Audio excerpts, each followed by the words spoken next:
really takes a while.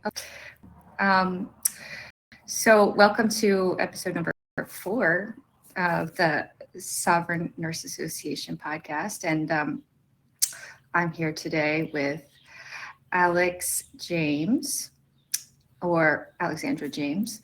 And I'm really excited to share that the podcast has kind of taken a little a pivot.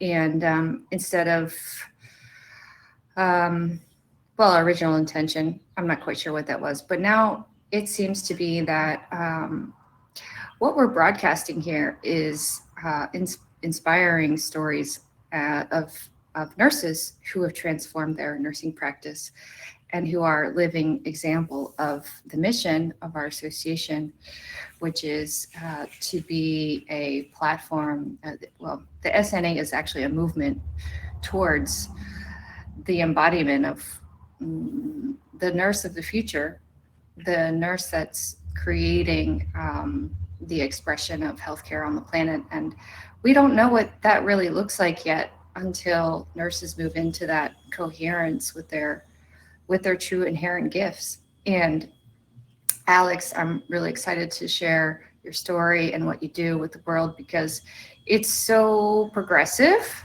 in some respects. And for us, it's like remembering.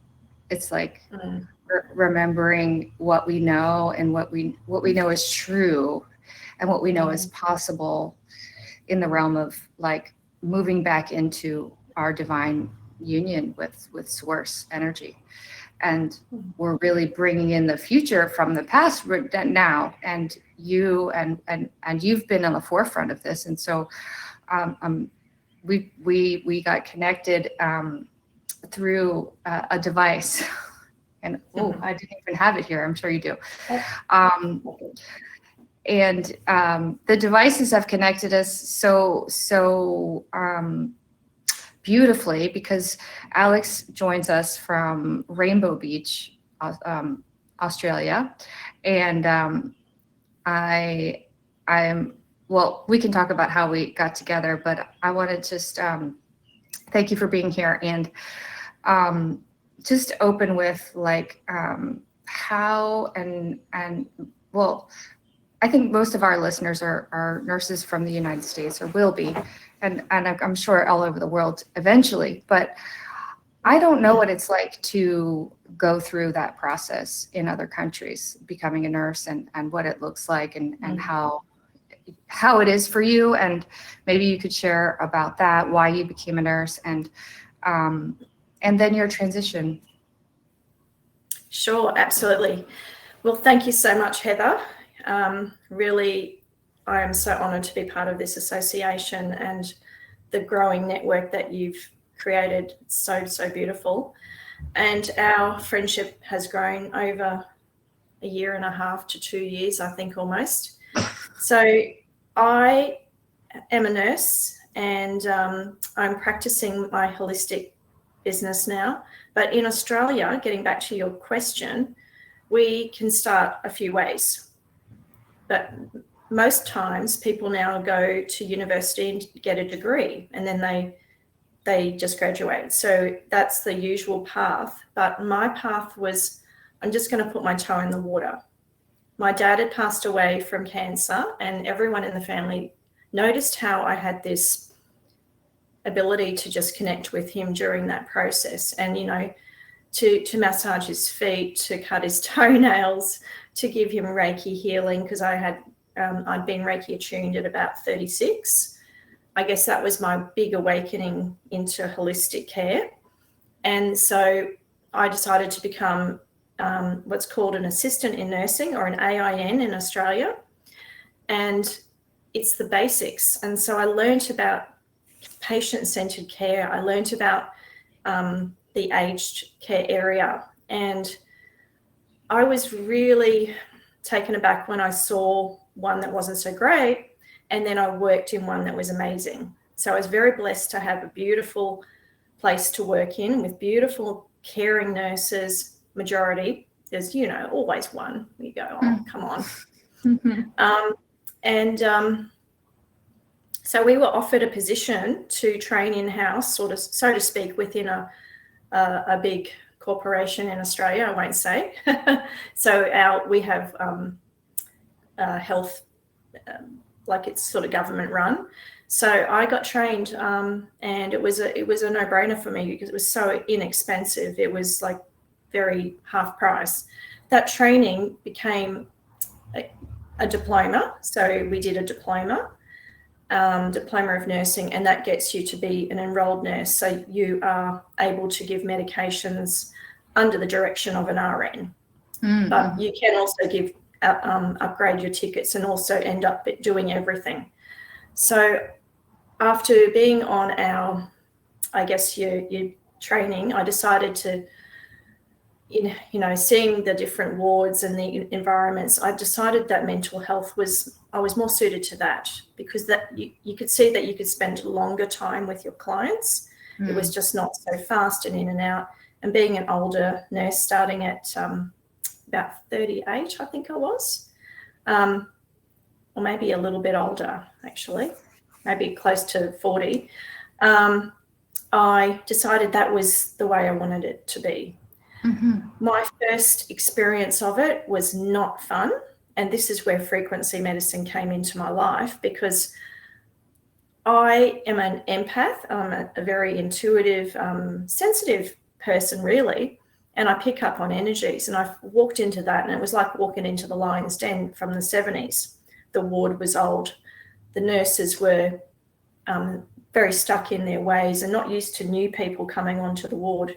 And we were specifically brought on to break up, I was told later, to break up the clickiness of that ward. So I was really in the lion's den and being bullied from day one. Sorry, Heather. What year was that? Oh, I couldn't tell you the year. It felt like the 70s, but it was... honestly, I expected doctors to be wearing flares and smoking, Yeah, I was going to say smoking. Yeah, but we had the patients had a very tiny outdoor area upstairs, and they were still allowed to smoke on that veranda when I started. So that was 13 years ago. So that was before the rules really got strict about smoking. Like 2000? Yeah, I think it was over year 2000. Wow. So things were really old. They still did ECT, which is electric convulsive therapy. It was a bit more patient care than what it is now, because we're so heavily in the paperwork side of things now. But it was just so not for our clients, and the bullying internally too amongst these clicky nurses. So I physically had to listen to frequency music. I was scrolling one day and I went, this can help with my state of being. I can go in there and bring my frequency to this ward. As soon as we came in, another nurse came in, another nurse came in, and, we're going to break up this energy. And I noticed that one by one, all the bullies left. Wow. No joking. One went overseas. She couldn't handle it any longer. Went back overseas. Another one retired. And the others started to really like me. They tested me. They pushed me to the limits. But they started to see that I actually had something. And other nurses moved. I remember one of the worst ones moved downstairs to another section. Wow. So this ward was now transformed. But unfortunately, as things change, that ward had to close down. And then I had to make a decision as to whether to go downstairs to the worst, the scary ward, the worst one. And downstairs. Very extreme conditions and seriously dark energy. I could feel it was thick. I had a few night shifts there, and other people said that, no, we're not going to this ward. We just can't go. Wow. They would not go, but I would sometimes put my hands up. And I remember the last time I did, I was like, I'm never coming back. I just can't go. So I ended up going to this new hospital, brand new, shiny, beautiful hospital on the Sunshine Coast. And it was quite nice, but I took a little bit of a hiatus, and I got out for a little bit, came back in. is not for the faint-hearted. Let's face it, 7 years is usually the lifespan of a mental health nurse on the wards. If you've cracked that, you've done really well. So I think because of the frequencies, I was able to extend my life on the wards, and also just taking a bit of time out and coming back in and doing normal, fun, light-hearted stuff, because it can get very serious and heavy and deep. So that's what happened. And I remember a few months before I decided to make the big change and to do what I'm doing today, which was gradual too, a couple of the clients would say to me, or the people that knew me and had me as their nurse would say, Alex, can you be my nurse today? I just love your energy. And that was the greatest compliment that I could ever have as a nurse, because behind the scenes I'd be praying, I'd bring Archangel Michael in and put my light around this ward. I would not, do it out loud, but I would have my little tablets in the cup, and I would pray that these would be miracle breakthroughs for the client. This was all being done behind the scenes. Nobody really knew. They knew I was a little bit different. Yeah, they did. And I accepted that, because there was quite a lot of love and acceptance in this new group, which was really cool. There was another guy who used to talk different things to clients and never got pulled up. And I was like, wow, like really different outside the square stuff. So there was lots of freedom there in that way. But as things go, we started to progress to this more paperwork, electronic, everything. The machines were all, computer-based. So we started to move into computer-based, and, that seemed to be okay. But there was this big computer between you and your client. There was stressed out nurses getting older and going into retirement, new nurses coming in, and most of them were very scientifically trained and not having worked on where I come from, which was grassroots, I like to say. People skills. Yeah, people skills, yes.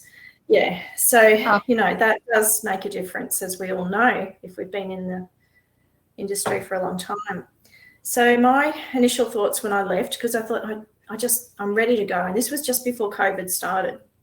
And in the background also, my husband had cancer treatment and cancer removed from his body, and we were sort of trying to be healthier and using high frequency products, eating as well as we could. And I'd lost a bit of weight, and my health had gotten better, and my blood pressure had normalized. All sorts of things had happened for me in a positive way. So my vibration had lifted, but the ward was still sort of going even I guess, was lowering its vibration. I was coming up here, and I was seeing things that I didn't like, witnessed some bullying to clients and stuff like that, which I did not like. I wrote a letter, and I knew it wouldn't go anywhere. It was just time for me to leave.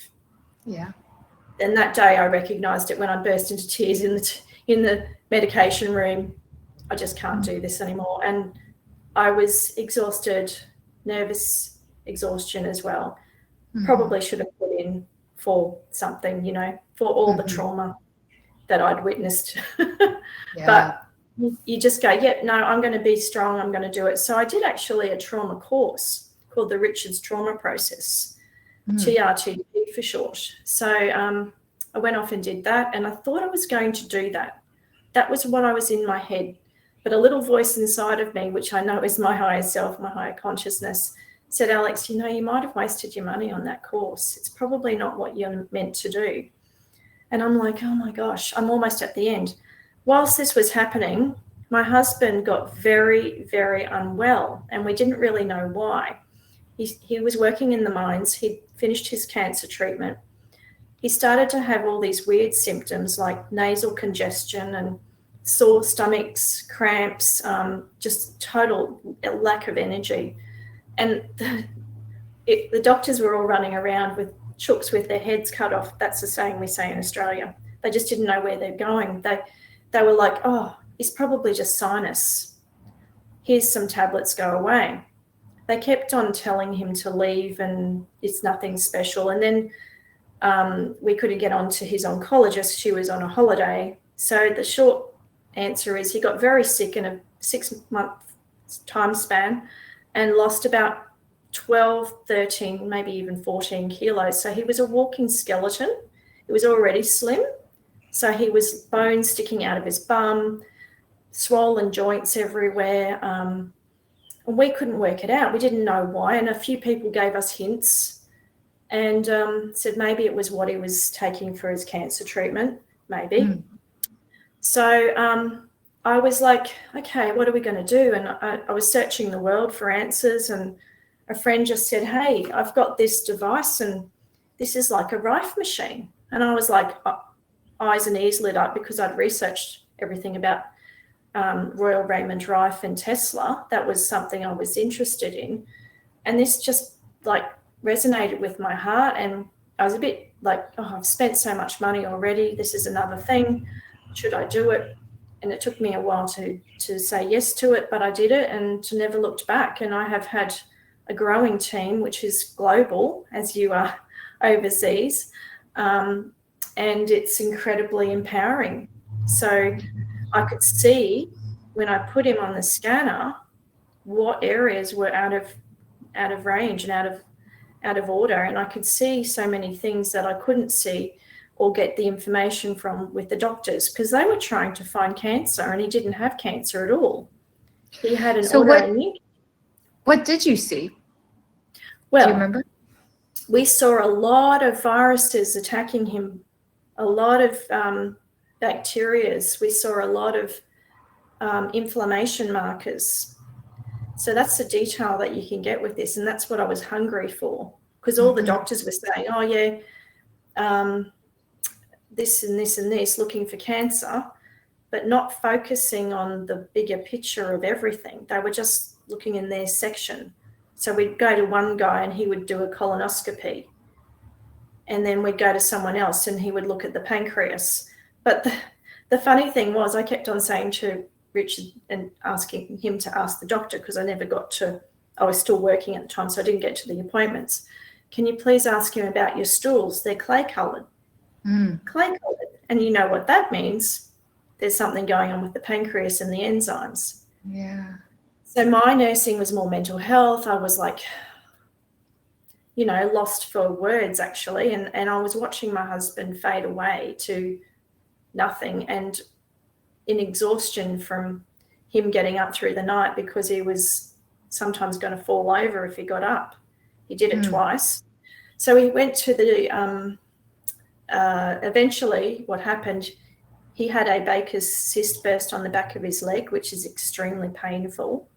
And he stopped walking. He couldn't walk. And that was it. We're off to the emergency department.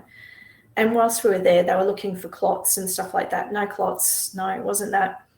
And then finally they did some bloods which showed high inflammation markers and the pancreatic enzymes out of balance.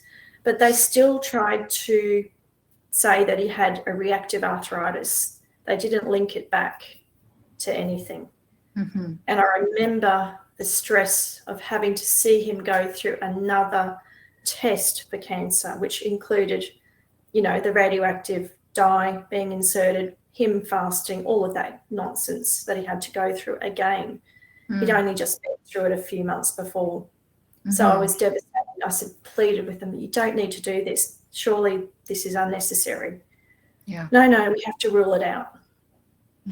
So I was there, and I'm so glad I was there to support him, because many times doctors wanted to give him antibiotics when he didn't need it, wanted to scare him and say, you need to have this. So I was basically his nurse. And this was the tool afterwards, because I didn't have this straight away, to see what was going on. It sort of turned up around the time he got into hospital, like exactly at the same time. It was too late for this to be, but it's not too late actually, because after he came out, I was then able to reduce everything that he was on and slowly add in all these protocols. We were told about certain people to go see. Red light therapy was amazing. all sorts of different protocols that we infused, herbal medicine, other herbs that we purchased that are now legal, of course. And they were back then too, by the way, on prescription. So we had a lot of resources. This was then a tool we used to optimize him. He got back to work. He was actually back in the mines. And I would send him frequencies remotely. I would check in and see what's going on. And there were big changes when I noticed in his blood work, lots of improved changes when I did lots of scans and optimizations. Then we added another product in, and I saw that product improve things again. So he was still in pain when he went out to the mines again. So he was in an open cut coal mine as a diesel fitter. He would take, this is not on, but he would take a red light therapy pad with him. That was incredible. That's one of my tools. That would be wrapped around his knee. You can put it on your tummy, helps create good gut bacteria. And the thing was, Heather, I was given no hope when I left the hospital. I saw all the faces on the nurses going, oh, you poor thing, you've got a sick husband. It doesn't look like he's going to make it. You're going to be on medications forever. Yeah. This gave me hope.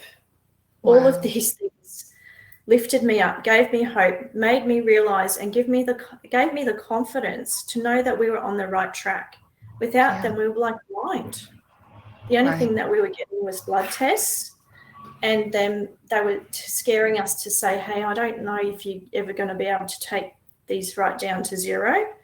But as their bloods got better through the products we took in, and one of them is a big name product that's been around for a long time in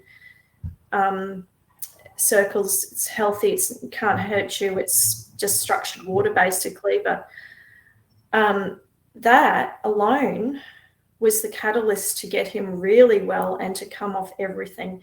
We also used some enzymes and probiotics too from a company made in Queensland that creates a ginger, and it's a ginger product.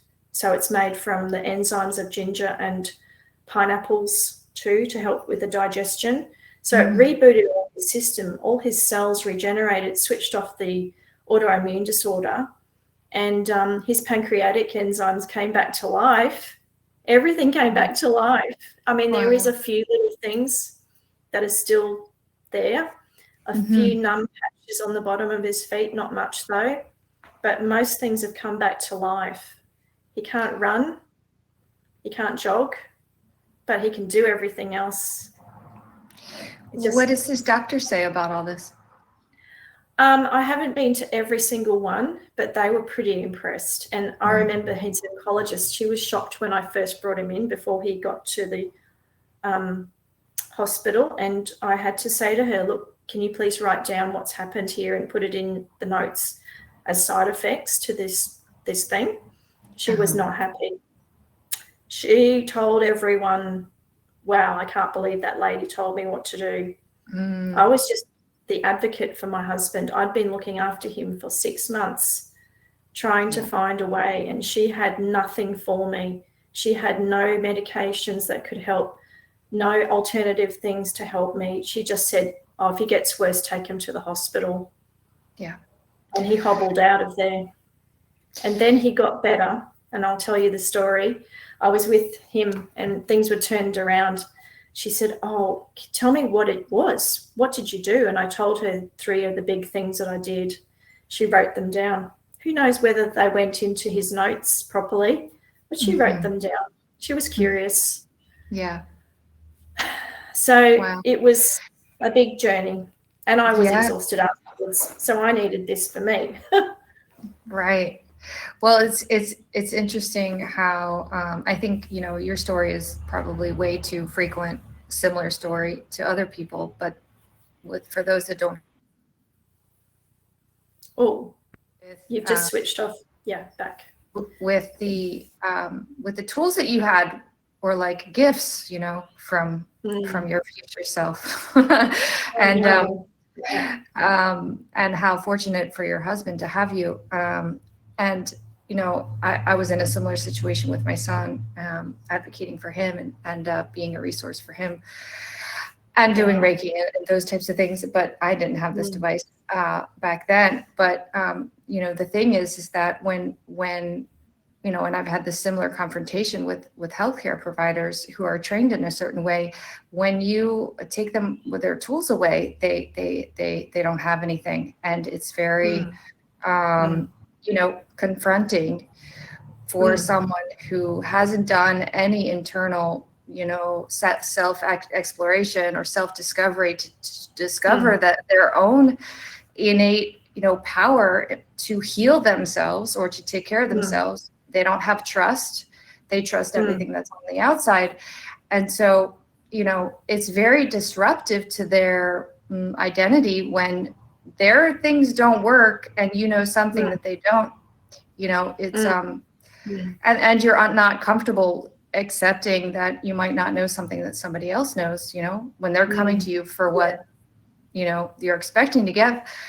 So, you know, I think that's part of what's kind of crumbling in the system right now is this, their expectation of themselves. And until they, you know, until humanity in healthcare as a whole, I'm not talking about one individual, but just like as a whole, the expression of it, it gets curious enough to realize that everything is inside of them, you know, not everything, but that we have this power to heal ourselves from within and to acknowledge that power. And that doesn't make them less of a person or less of a practitioner or less than anything. No one's saying that at all. It's that's right. But you have all this wisdom inside of you. Like, let's turn that on. And I think, you know, that's what you have done for yourself and for your husband is to recognize this innate divinity that you have within and start to utilize that, which is the frequency, right? The frequencies,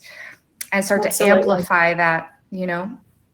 You know, that's how we got connected. So I'll just briefly explain this and then you can take it away and explain what you're doing with these tools. Cause yes, it's truly amazing and also very progressive. And what I believe is the future, you know, we're going to be moving more and more into these subtle realms because everyone's getting more sensitive, right? Everyone, there's autism, there's all of these people who are empaths and that, you know, everybody's triggered by everything and you know, but really it's because we need to tend to these subtle frequencies, subtle feelings and subtle energy that we feel and they need to be cared for. So, I had stumbled upon this back in 2013, I had this download or this vision of this device that you could, you know, this is how I imagined it, but it was like a device on your phone. It was an app and you just like scan your biofield because I just had learned about, you know, your biofield and your blueprint. And it would tell you where you're out of balance based on, you know, you could put your symptoms in there or whatever. But anyway, and I had a name for it and I was like, how am I going to create this? I don't know how to do AI or sensors or anything. Flash forward, I'm in Quantum University and I'm studying all these healing modalities and into all of these like red light therapy, like you're talking about, and biohacking spas and all this stuff. And I meet the owners of, the founders of the AO scan. And I was working on a project and got to meet them. And I mean, they were just like amazing human beings and what they had created to help people with these tools, which was born out of his own need to help his son. It just resonated with me so much. And then after working with him, actually, I got to see this prototype sitting on his desk, and it was in the form of a cell phone, and it was literally the scanner that I saw in 2013. And I'm like, oh my God, I can't believe you created it. I didn't have to do anything. Oh, it's amazing. That is a wonderful story in itself.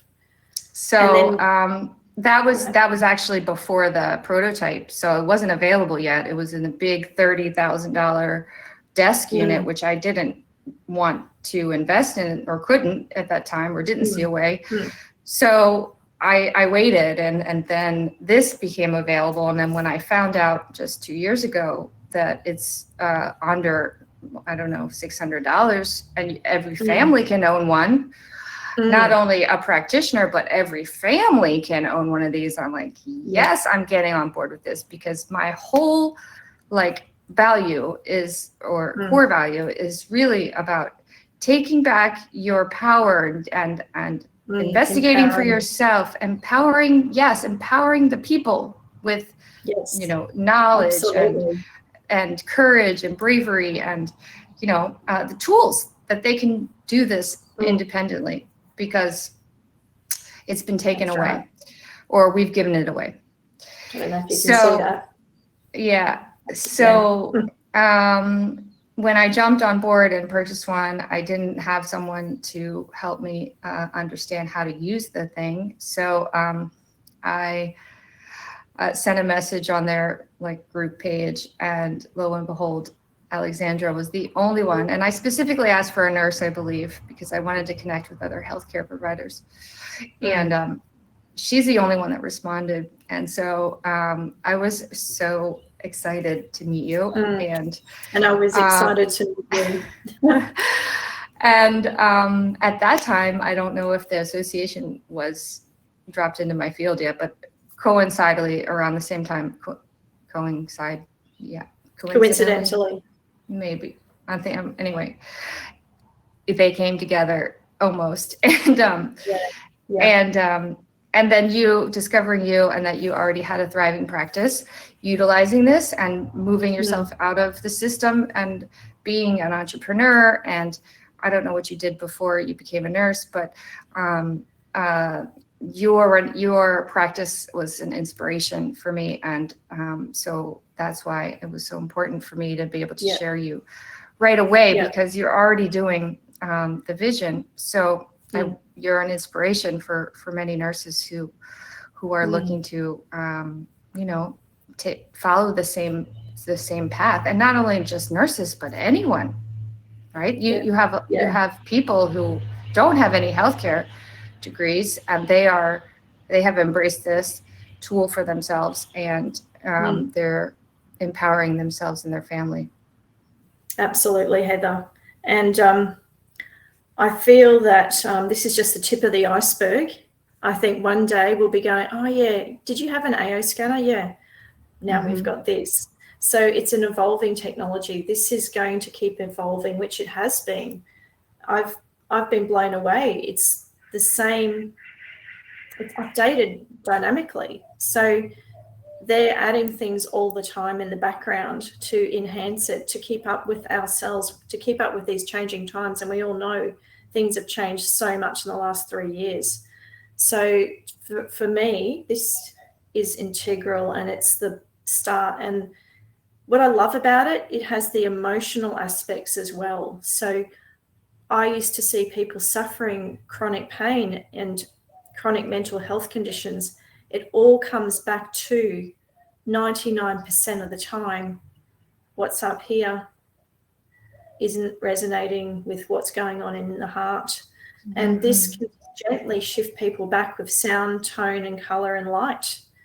And they don't have to tell me the stories. They don't have to bring up scary stuff or triggering things. They just do this, which a friend of mine did the other day. I just happened to have it in my handbag.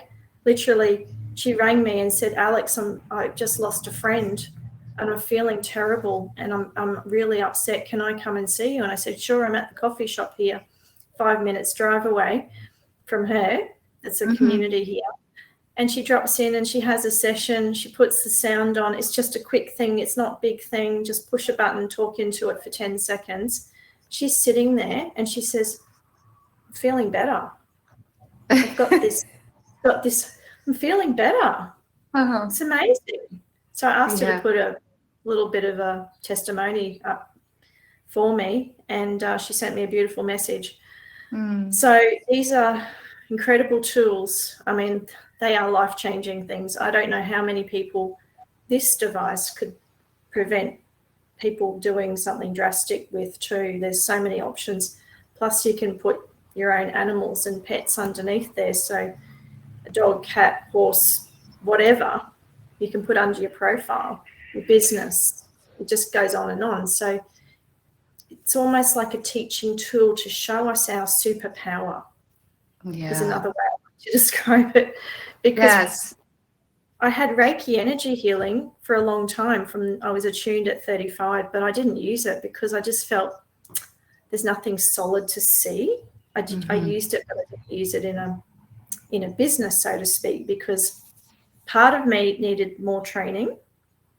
I needed to become a nurse. I needed to have some more life experience. But I was waiting for this, like you were waiting, for something solid to show people, hey, look at your emotions and how they're affecting your physical body. Hey, look at that. It hasn't been healed, even though it was in the physical. You've still got stuck emotions sitting here in your field from that car accident. So it's a hugely powerful tool. And for some reason, I just get it. But I think because I've used it before, like you said, it's been in my DNA that back in another lifetime, perhaps, I was a Lemurian or someone of a different star nation that used these things, and here to share this with the world. And I'm excited now for my future because I know that's where we're going. So talk about how you use it in your practice and how you combine what you do for people. So I guess my most popular service is called The Body is a Miracle, which it is. And it's 2 hours, and it's a yummy process where my client comes to me, we set an intention. What is your intention? What do you want to achieve from today's session? We write it down. We then get them to do what's called inner voice. So inner voice is basically the first part to start with here in the scanner. We have them in the scanner. We put the details in person right on the spot, take their photo, inner voice, and that's 10 seconds of their voice, which shows the tones and modulations and frequencies of their physical and mental health in a snapshot. That part is just analysed straight away, so they get to watch what happens.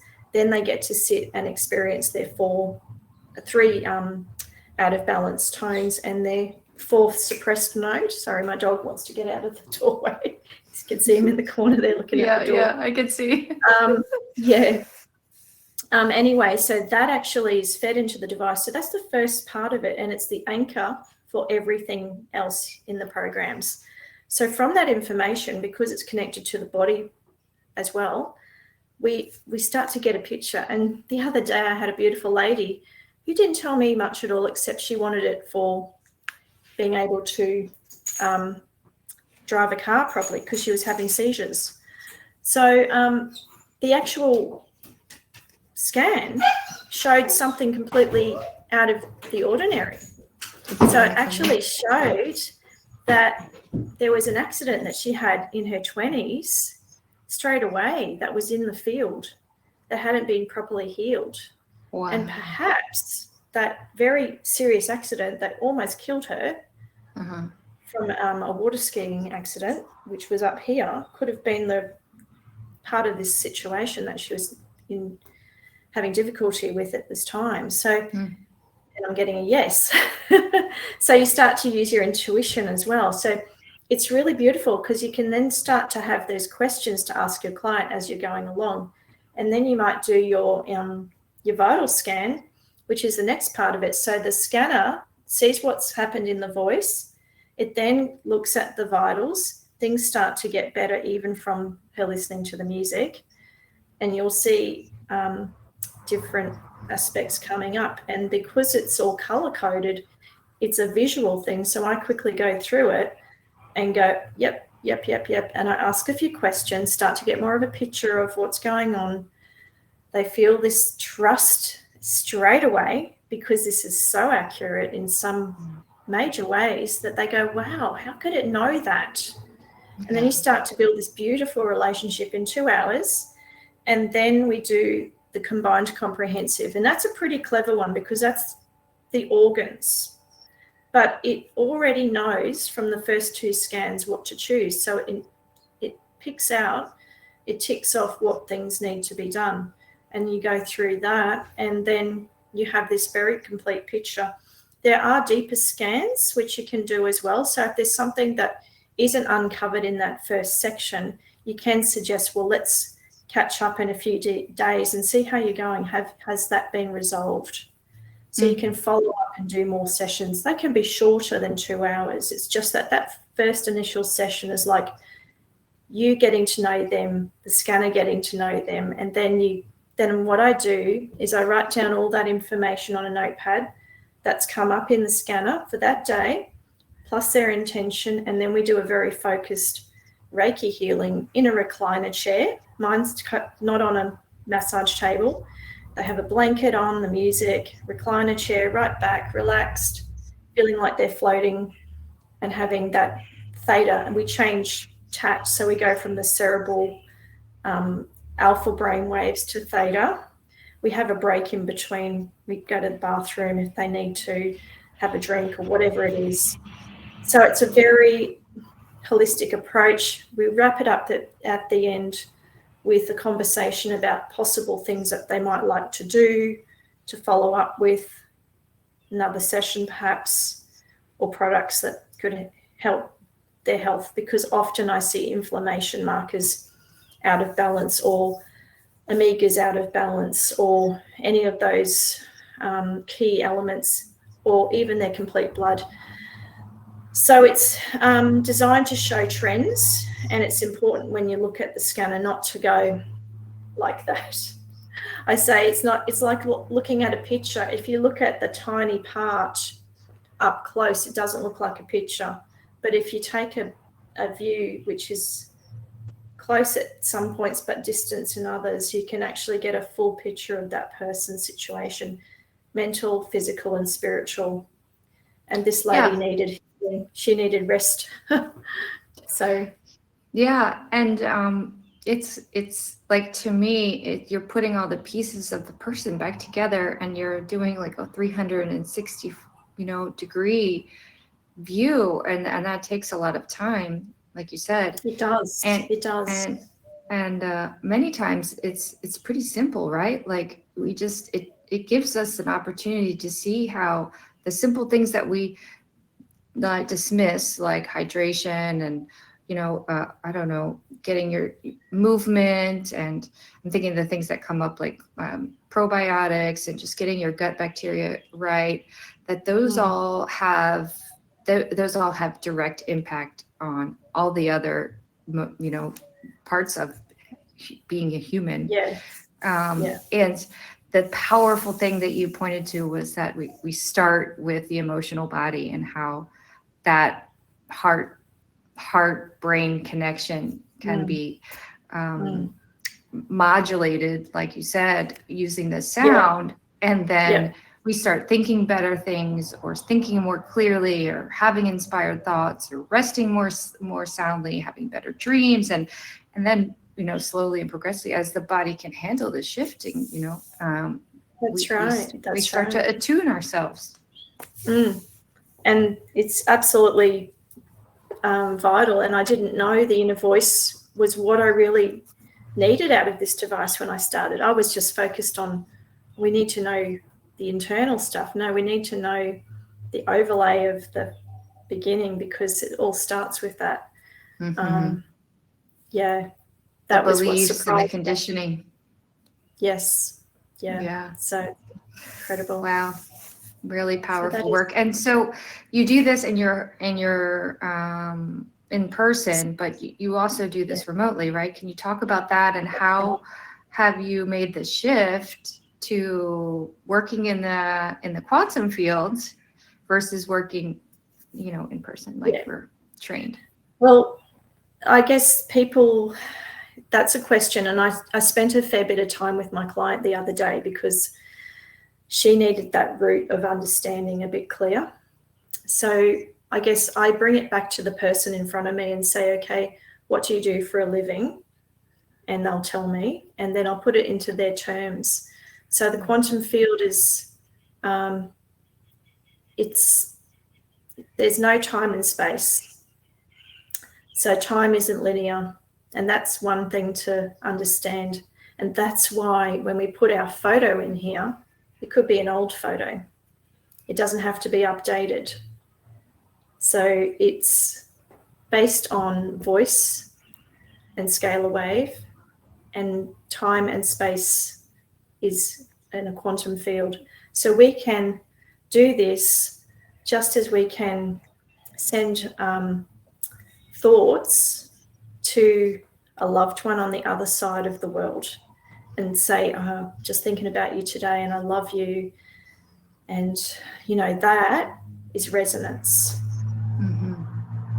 And another way to describe it is prayers, just a simple prayer or an affirmation or a thought to someone else. And then they feel all tingly and they don't even know why. And then the phone rings and it's them. So this is what this is about.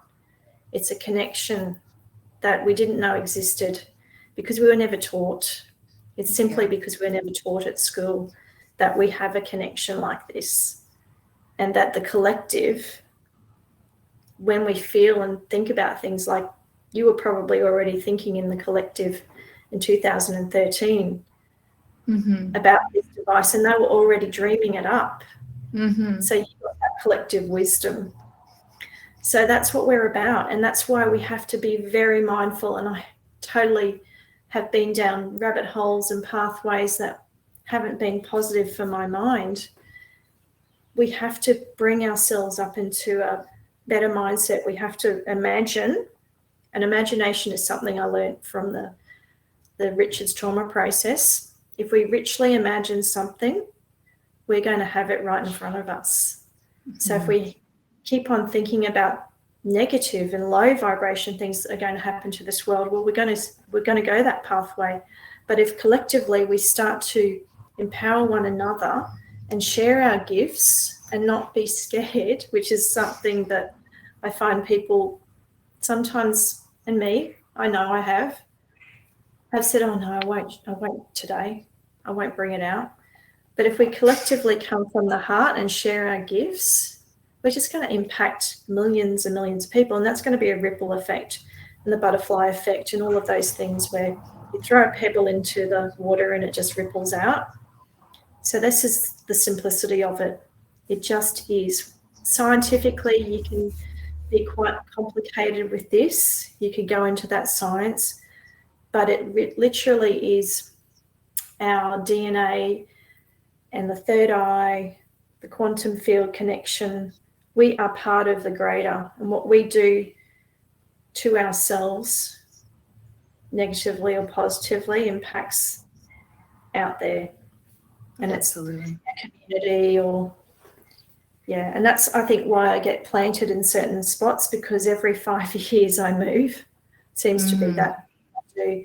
So I've sort of energetically plant these seeds without knowing. So I'm right now in Rainbow Beach. Perhaps I might be. You are the seed. Yeah. I have heard that like when we put the profile in the scanner, it's sort of like a thumbprint, or I was just thinking of like our cell phone number. And signature. We just dial it in. Yeah. And it knows, because we've put that imprint in it, where to find you in whatever, like in the realm of awareness. Yeah. And it there's no time and space, like you said, between it. So just like we're having this phone call and we're sitting here on this virtual, coffee shop, and we're here together. And I guess we also have to remember the acceptance of people that read the future and, all of that as well. Healers that heal online, that's also sending that out there. So this is just a technical tool to show people, hey, this is real. It exists between you and me. Yeah, and start to learn to trust it. Yeah, yeah. It's a bridge. I call it a bridge to understanding how we can impact the world and transform each other's lives. So, yeah, we've got this. There's no doubt about it. Do you want to share just a little bit more about, because I think it not only gives us the ability to, well, you can do a limitless amount of people, right? I mean, there's no limit to the amount of people that you can use this tool with. But also you had mentioned your pets. I just want to kind of make sure that people understand, like, you can help understand what's going on with your pets. Like, you don't have to take them to a vet right away. No. You can program it to objects and spaces. You can, I was sharing this with my children. They're in different parts of the world. They know that they can call me, and I can scan them whenever they want. And, they can give me permission to scan them and send them frequencies whenever I want, just give them a little extra boost. And we can also literally imprint water and other, physical things. We can create our own homeopathics, and the list goes on and on and on. There's SEFI, we call them subtle energy frequency imprint, and there's lists that we can create. And I'm doing them for a show that we're doing. Rainbow Beach has every month a market, and we're going to imprint some sugar pellets, and we're also going to imprint some SEFI dots, and they're going to be quite specific for people's needs. So just to give people some physical things and tools that they can take away with them as well. So there's lots and lots of alchemy you can do with this. So if you are pretty much any sort of practitioner, physio, chiro, kinesiologist, homeo, naturopath, this has got something in it for you that you can put with your business. You don't just have to be a healer. You can also be a mum or a dad, because it's all touch-based. It's educational. You click on the things so that you can understand what they are. You don't have to have a degree. You don't have to be a nurse or a doctor. They've done it so that it's simple and it's quick and fast, or as in-depth as you want it to be. It can take minutes to do a scan. You don't have to go through every little thing. It can take minutes. You don't have to know. You don't have to know. Exactly. And that's the beauty of it. It's as little or more as you want it to be. And I think the most amazing thing is just to experience it for yourself, because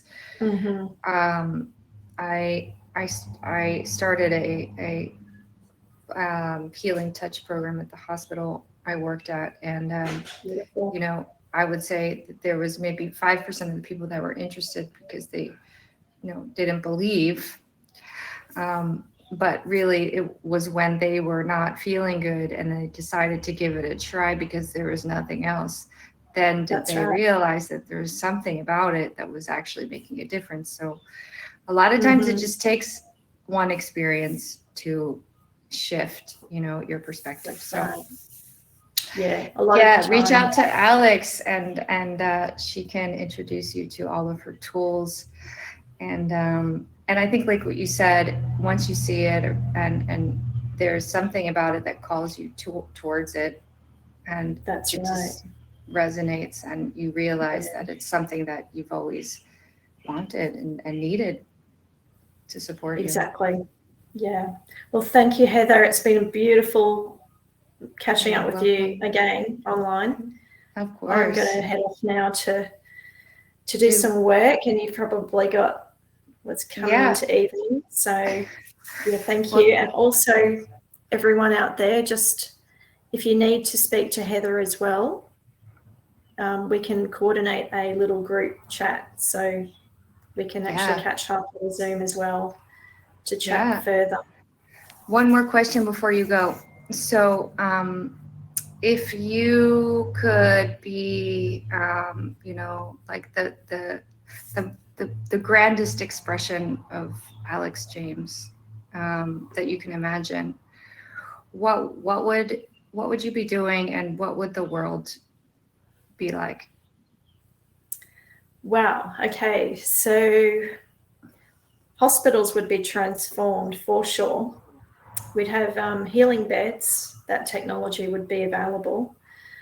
We would have herb gardens everywhere, medicinal herb gardens. I was crying talking to someone yesterday, imagining my vision, to be honest. So we would have herb gardens for people to walk through, medicinal herbs and plants that all could be edible and used. And then we would grow them and make them into tinctures and herbal medicine. And we'd have tons of every single person in this field of energy that's into holisticness would be there to support our clients. And they wouldn't be called patients, they could be called wellness. They'd be going there for a wellness spa, and then they would just leave and go and be transformed. We wouldn't see them forever. Done. So we would just have people come in, go through, get checked out. This is what we're going to do. And they would have a transformation within while they were just there. 24 hours. And they could stay if they wanted to. And that would be like they would be healing domes, and they would look out into nature, and they would choose their experience. That could be, ocean, it could be rural, it could be rainforest. Mountain, desert, anything they wanted to, and they could have these like domes of healing and everything in it. I just think there is so much that we're not doing. And that was, I guess, as soon as I started in nursing, I realized, wow, we could be doing so much more. So much more. Like you were able to do what you could do. I could barely run a meditation group for my clients. Let alone do some work in-house to be a bit different. Like it just wasn't embraced at all. So we are ready. Well, the future's here, and thank you for holding the dream and the vision. And like you said, that's the most powerful tool we have, is our imagination. And so that's how we will get to realize this on the planet. And I'm standing here with you, Alex, and for any nurse who's interested in knowing more, please reach out to her or to me, and I will put all your contact information in the show notes. Beautiful. Okay. Thanks, Heather. Thank you so much. Have a blessed day. Bye-bye.